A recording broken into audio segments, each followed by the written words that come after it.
জান্নাতের মধ্যে অনেকগুলো দরজা রয়েছে, একটা দরজার নাম হচ্ছে রায়্যান। যে জান্নাতের রায়্যান দরজা দিয়ে আমরা যারা এই রমজান মাসে রোজা রাখলাম তারা প্রবেশ করবে, আর যারা রমজান মাসে রোজা রাখে নাই ওই ব্যক্তিরা কখনো ওই জান্নাতের দরজা দিয়ে প্রবেশ করতে পারবে না।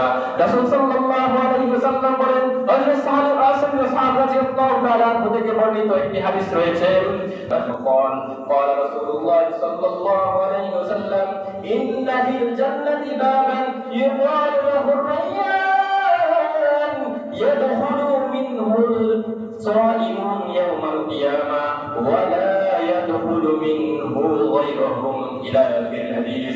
জান্নাতের মধ্যে রাসূল সাল্লাল্লাহু আলাইহি ওয়াসাল্লাম বলেন, এমন একটি দরজা রয়েছে জান্নাতের মধ্যে, ইউকাল লাহু রায়্যান, যে জান্নাতের দরজা থেকে বলা হয় রায়্যান, ইয়াদখুলু মিনহু সাইমুন, যে জান্নাতের দরজা দিয়ে রোজাদার শুধু প্রবেশ করবে ইয়াউমাল কিয়ামা, কিয়ামতের দিন, হাশরের দিন, ওয়ালা ইয়াদখুলু মিনহু গায়রুহুম, তাদের ব্যতীত ওই দরজা দিয়ে কোনো মানুষ আর প্রবেশ করতে পারবে না।